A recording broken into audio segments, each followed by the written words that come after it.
Good morning guys! It's 9:48 na, halos magte-10 na. And katapos ko lang mag-edit ng vlog and nakapagligpit na rin ako ng buong bahay. Hindi ko na na-vlog yung mga pagliligpit ko. Lagi nyo na naman nakikita yung mga kwarto namin. At saka hindi ko na napakita yung before and after nun. And next time na lang ulit, baka masawa na kayo sobra. Ngayon naman, naisip ko na after ko mag-CR, check ko tong walk-in closet namin. Ang pinakamalalang state lang naman itong mga sapatos ko na nagkalat sa baba.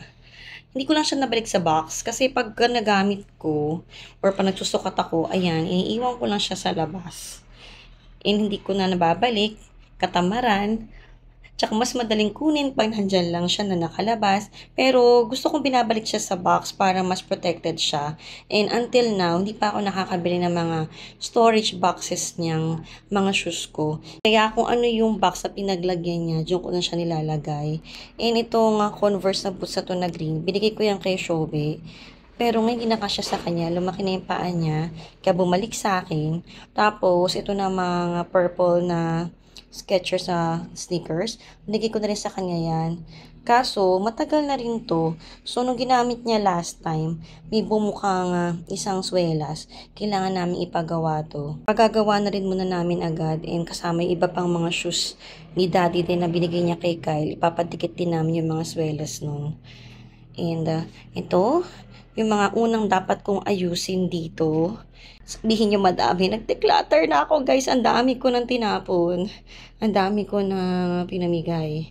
And ito na yung mga bagong sapatos ko from last year halos. Tapos itong ilaw dito kailangang palitan. Nakita nyo naman.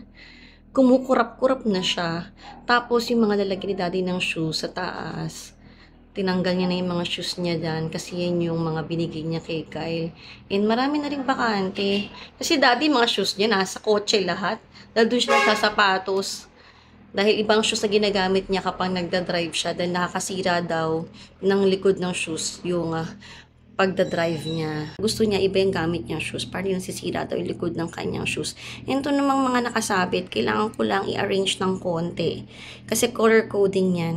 Pero parang medyo may mga nawawala sa pwesto na. Plus, ito yan yung dresses ko. Dapat normally, mga dresses ko, dito lang sila banda. Sa side na to. Parang may sumama na dito. Ako yung nagkamali niyan. Dapat dito yan eh. Or dahil puro dresses na talaga halos yung meron ako, konti lang yung mga blouse ko na nakasabit, napupuno na yan dyan. At inoccupy niya na yung space na yun. Tapos nakita nyo naman, ayan, may hat dito na nagtatago na hindi naman dapat nandyan. Kay Daddy naman din, kailangan kong ayus-ayusin din tong mga shirts niya. Yung mga top niya na garments, kailangan kong i-rearrange lang ulit yan. And ito namang mga naka-fold, lagi namang maayos yan. Pagkagaling naman sa laundry, pina-fold ko naman na maayos at pinabalik dito. Pero kailangan ko rin i-double check lang, baka naman may kailangan ng tanggalin dyan. Baka may kailangan ng i-declutter or pwedeng ma-hand-me-down na. And then this side, kakaayos ko lang yan eh, pero tingin ko kailangan kong ayusin ulit yung mga shorts ni Daddy. Yun naman usually nagugulan dyan, tsaka yung area ng mga hanky at ng mga towels namin. So yan naman yung mga balak kong gawin dito. Hindi ko nabablog yung sarili ko na inaayos yan guys. Ewan ko ba ngayon, hindi ko pa makita ulit o makuha yung courage na makita yung sarili ko sa camera palagi. Kaya, pinapakita ko na lang sa inyo yung before and after. Alam ko, mas gusto nyo nakita yung in action ako. Yung nakita ko nyo talaga kung paano ko ginagawa lahat. Pero, para sa akin din kasi nagiging matagal yung ginagawa ko. Gusto ko na matapos ng kaagad to. And, makapag-lunch din. Pagkatapos ito, tas magpahinga bago dumating pa yung mga bata. Pakita ko rin pala sa inyo yung likod ng pinto namin. Na punong-puno na ng si Daddy. Ayan ang pagkagamit niya. Diyan nakasabit. At kailangan ko magdagdag ng sabitan din talaga dyan. So ako napapakita sa inyo ng buo itong aming primary bathroom. Pag mas maayos-ayos na, malinis naman siya. Pero yung mas malinis pa na state sana pag pinakita ko sa inyo. Pero ngayon ito muna ang target ko. matapos ko to, maligpit ko to na mas maayos. Sabi ko kanina, ayokong i-video yung sarili ko na nagliligpit.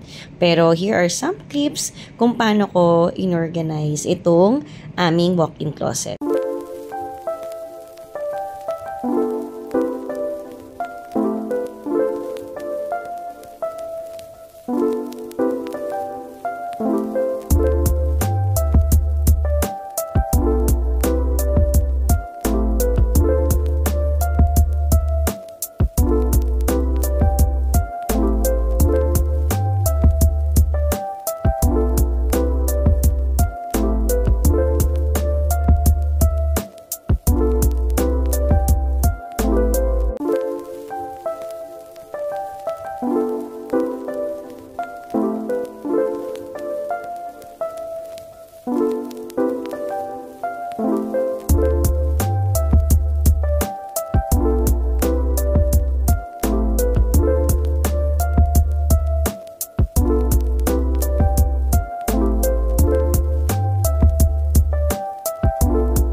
So far, ito na mga nalilikpit ko guys. Naayos ko na yung mga shoes ni Daddy sa taas. Pero marami pa rin siyang shoes na nasa kotse. And Yung mga shoes na yun, doon na lang sa labas ng house yun, meron kaming shurak doon. And dalikpit ko na nga din tong mga nakahang na clothes. Mas maayos siyang tignan, mas tama na yung color coding niya. Medyo maguguluhan lang kayo kasi bakit hindi pa rin sama-sama yung mga bawat colors. Kasi eto yan, may hati kasi yan. Itong mga dresses ko, hanggang dito, yan, damit ko siya. And kinolor code ko siya ng from black going to white dun sa center. So, ito namang mga to, kay daddy naman to. Yung mga shirts tsaka polo shirts niya, ayan, naka-color code din na from here, itong point na to this one naman, na black to white din. Pero dito kasi, dito nakalagay yung mga jacket niya, long sleeves at saka short sleeves. So, ganun yung pagkaka-organize ko nung mga damit na yan. Kaya, ganyan yung pagkaka-color code niya. And, ayun na nga, yung mga dresses, masyado na siyang madami. Umabot na siya dito sa mga pants ni daddy. Which is, ayoko sana. Kaso, puro dresses talaga halos yung mga damit ko, guys. And, ito namang ilalim. Ayos-ayos na niya. Pero hindi ko pa siya napupunasan. Kailangan ko pang idas itong pinaka-board sa baba. Pero, so far, yan, achievement na siya. Successful na kaagad na paglilikpit ng sapatos. Andito yung step stool kasi kanina umakyat ako para iakyat yung mga shoes ni daddy sa may taas. Pati yung mga damit niya. Nangalay na yung leeg ko kasi sa pagkasampay ng mga damit namin. Kaya nag-step stool na rin ako para mas madali kong maiangat yung mga damit. And mabigat din kasi yung iba. Yung mga pants na arrange ko na rin yan. Naayos-ayos ko na rin yan. Eh, hindi ko na pinakita yun, off-cam na lang. And ito namang may mga boxes na to, storage box na to for yung mga clothes na house clothes lang or yung mga for keeping. Ito, hindi ko pa naayos to. Plus yung mga undergarments namin. Ito, mga bra, underwear, boxers si daddies, socks. Diyan naman nakalagay yung mga yun. So, dito muna ako sa area to, sa side na to. And sinisimulan ko na siya actually. May tinanggal na nga akong box doon eh. Pakita ko sa inyo. Ihuhuli ko tong area na to. Huli na to kasi alam ko medyo konti lang naman yung gagawin ko dyan. And nandito na ako guys. So ito na yung dalawang box na pinull out ko. And pinipilian ko na kung ano yung pwedeng i-hand me daw ni daddy kay Kyle. And so far, naubos yung laman ng box niya. Ito na yung mga kasya kay Kyle, I'm sure. Pero papacheck ko pa yun ulit sa kanya mamaya. Alam ko talaga hindi na kasya sa kanya to. Ang tagal-tagal niya na hindi nagagamit to kasi masikip na kay daddy. So, time na para i-hand me down kay Kyle. Para magamit, sayang din naman. So, ayan guys, magtutuloy muna ako sa pagsusort kung ano yung mga maha-hand me down kay Kyle na damit ni daddy. And nababalikan ko kayo, hindi ko na-film to. Ito naman, mga laman nito, puro mga slacks ni daddy. And, kinikip ko muna siya dyan. Pero I think magkakasya na rin kay Kyle yung iba dyan. Yung dalawa dito, may mga kapartner na coat. Actually, may mga, di lang pala dalawa. Yung mga ilan dito, may mga kapartner na coat to. Nasa kabilang bahay yung mga coat na yun. Tingin ko dapat isama dun yun. Pero kasi itong mga pants na to, ginagamit pa niya noon pang office. Pero yun na nga, hindi nakasya sa kanya talaga. And ito naman, puro mga necktie niya. Gusto kong ayusin to ng mas maganda pa. Hindi ko alam kung dapat ba i-rolyo ko. Ang dami niyan. Ang dami niyang neckties. Sobrang dami niyang naipon na tie before. Kasi, nung nag-office siya na kailangan naka-necktie pa. Yun, ang arte ko din doon. Talagang iba-iba rin lagi ang necktie niya palagi. Doon niya nakalagay yung 4 na basket sa pinakita ko sa inyo. And ito, kay daddy pa rin to. Check ko rin yan. And, ito, alam ko kay daddy pa yung nasa likod. And then the rest, sa akin na to, ayan.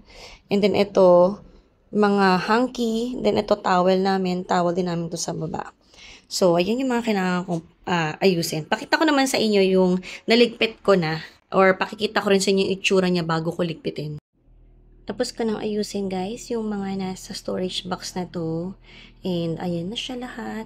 Ito yung mga towels namin, mga slacks ni daddy, mga shorts na pang-alis. And dito rin nakalagay yung mga hankies, iba pang towels na maliliit. And ito naman, mga pang-workout ko, mga leggings, mga ganyang gamit ang nakalagay dyan. Tapos mga shorts, tapos yung tie. Itong sa mga shorts ko, ito na rin sinama yung isang swimwear ko. Tapos, ito na nga yung mga tie. Hindi ko pa inayos yun ng sobra-sobra. Ganyan na muna siya for now. Saka ako na yan babalikan. Tapos, ito nga, puro slacks naman yan. Ito naman, puro towels tong tatlong to. And, ito, mga shorts ni Daddy. Ito rin, pants niya to. Tapos, isang jacket niya na makapal yan sobra. Hindi din masyadong ginagamit. Kaya tinabi ko na lang muna dyan. And, ito, shorts pa rin to ni Daddy. Ito, mga shorts ko to. And, ito na nga yung aming mga iba pang small towel and hankies. And then, ito, mga pang exercise nga or mga leggings ko. And, yan na lahat yung naligpit ko dito sa may corner. Yan, pakita ko sa inyo sa nakapwesto. And, may na-free up ako na 2 box. And, dito siya nakalagay sa gilid na to. And, ibabalik ko na siya, guys. Tapos, on to the next one naman tayo.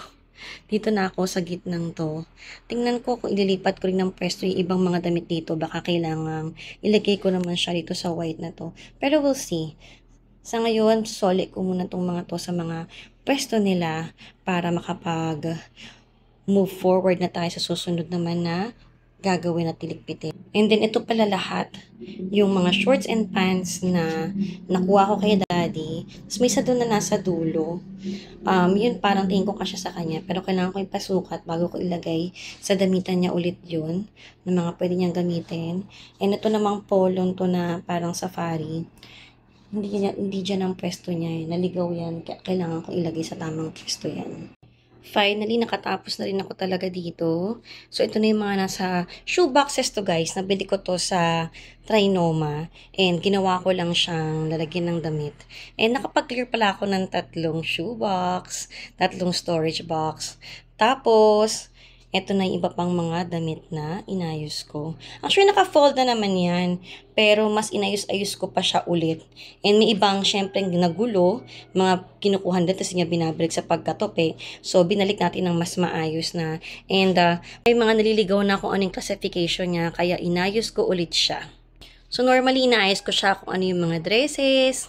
And ano yung mga shorts, t-shirts, sleeveless, yung mga sando ni Daddy. And then may mga polo rin siya nakakip dito na mga hindi nakasya sa kanya. Pero hoping na magkasya pa sa kanya kaya nakakip pa dyan.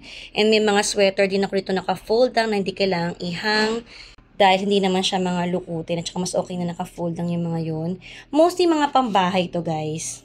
And mga sleeping clothes. Kasi yung mga pangalis namin, nakahang lahat yun. Tapos diba kayo namin na-empty akong 2 storage box na beige. Ito naman nabili ko sa plastikan sa Malabon guys. Kung tatanungin nyo kasi ako, I'm sure tatanungin nyo yan. And wala silang online Wala rin silang FB. Kailangan yung pumunta talaga. Lagay ko na lang yun sa description box kung ano yung address niya. So, dahil meron akong extra na 2 storage box, nilagay ko itong yung mga hat na ginamit natin nung Christmas party niya yan, tsaka yung suspenders. Plus, itong mga pang niya, sports na gamit. Yung biking na shorts niya, mga leggings, tapos yung nilalagay niya sa tuhod niya, plus yung cover niya, parang basketball siya. So, tinabi ko na dyan kasi bihira na nagagamit yan. So, ito na lahat sila guys. Ang ganda niyang tingnan, no? Actually, medyo nauusi pa nga ako kasi iba-iba pa rin yung color. Kinolor code ko yan by category. Hindi ko siya pwedeng i-color code by boxing. Kasi mas gusto ko na pag pinupull out ko yung something, naka-categorize siya. Mas nadadalian ako dun. Mas mahirap maghanap ng by color lang tapos halo-halo sila. Na sando, t-shirt, or dress siya. Ayoko nang ganun pag dito sa mga house clothes na naka-fold. So, ayan guys, balik ko na siya dito sa area niya. So, dito siya nakalagay. Balik na natin siya dito.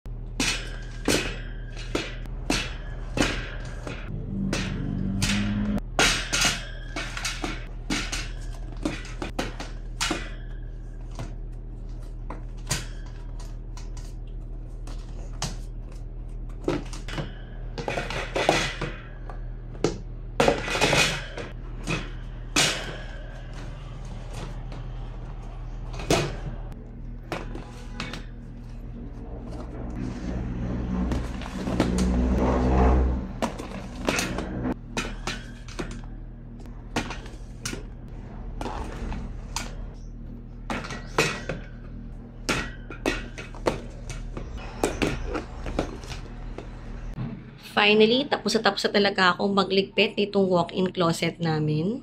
Ang saya ng feeling na naharap ko na ulit siya. Tsaka yung pagbukas mo, gusto mong iwan lang ng bukas na ganyan. And mas hindi ka na may stress pag inopen mo kasi wala namang nakakalat na gamit. At saka lahat, nalagay na ulit sa tamang pwesto nila. Sobrang natutuwa ako sa area na to. Kahit mga naka-fold lang itong mga damit na to, never to naging mahirap i-maintain dahil ang bilis makita ng mga gamit. Simula ng ganitong folding method yung ginawa ko, mas hindi na ako naasar kay daddy. Katwing naghahanap siya ng mga gamit niya, hindi na yan nararambol ng sobra-sobra. Sasabihin ng iba na tedious gawin to. Pero trust me guys, kung naghahanap kayo ng mas effective na way para sa mga clothes na naka-fold, eto na yun. Kasi ito, isang hatak mo lang, makita mo na lahat kung anong laman nitong bin na to. Kaya no need na buklatin lahat para makita ko ano hinahanap mo. Yung top part pala, puro shoes ni daddy yun. And yung dalawa pang storage box na katabi nila, mga swimwear ang laman yan. And then, ito nga mga nasa gilid na white na storage boxes na to or beige. Yan yung mga shorts. Napakita ko naman sa inyo kung ano yung mga laman yan. Shorts, pants, towels, na okay lang na i-fold na. Pati yung mga hanky namin. Mostly mga pang-alis din yung laman yan. And ito namang mga nakahang na clothes, puro pang-alis to. And itong nasa left side na to, kay daddy yan. Tapos yung right side naman, puro sa akin ito. Kaya makita nyo, mga blouses and dress yung laman niya. Tapos, sa baba niyan, mga pants naman namin ni daddy. Sa akin ulit yung nasa right side, yung nilalaglagan ng lahat ng mga dresses. Kasi syempre, akin yung mga dress. Actually, lumagpas na nga ako dun sa area ni daddy ng mga pants niya.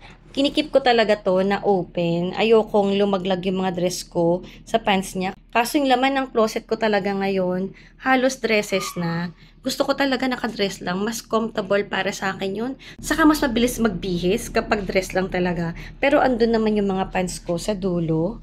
Meron din akong mga pants pa rin naman dyan pag kinakailangan. And then ito nga, puro pants naman ni daddy ito. Tapos, ito lang yung konting top ko na lang natitira. Pero may mga nakatabi pa ako. Pinold ko na kasi bihira ko na naman silang gamitin. And sa ngayon din, mas gusto ko yung mga damit na mga plain colors na lang. Ewan ko, sign na ba ng pagtanda. Pero tingin ko kasi mas simple lang, mas madaling bagayan kapag plain lang. Minsan naman may mga konting prints or may konting design. Pero mas nag-yield ako towards na plain na colored na damit. Nandito naman sa baba, ito ring right side na to, puro sa akin din yan. Tapos ito namang sa left side, kay daddy. So, ganun din naman ito sa baba. Kay daddy rin tong 9 na boxes na to. And itong kabilang side naman, sa akin din.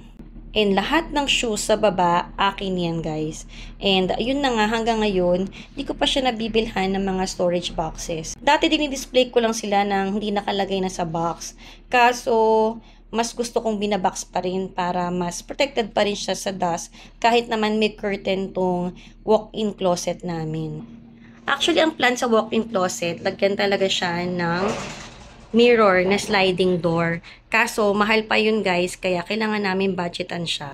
And alam nyo na, mas maraming pinagkakagastusan ngayon, kaya hindi pa rin talaga to na budgetan. List sa priority to. Pero sa ngayon naman, effective naman tong ginawa namin na naglagay lang kami ng curtain sa closet para matakpan siya. And at the same time, mabilis ding linisin. Dahil nalalabhan lang yung curtain kapag madumi na at kapag maalikabok na, pwede mo siyang tanggalin tapos laban na lang lagay sa washing machine. So ayan guys, past lunch na, magda-lunch din muna ako. Effective talaga ang paglilinis. Nakakalimutan ko na kailangan ko ng kumain at namimit ko yung fasting hour ko. Kain na muna ako guys and hopefully may mga nakuha kayong tips kung paano nyo i-organize yung mga closet ninyo. Mamaya na ulit guys. See you later.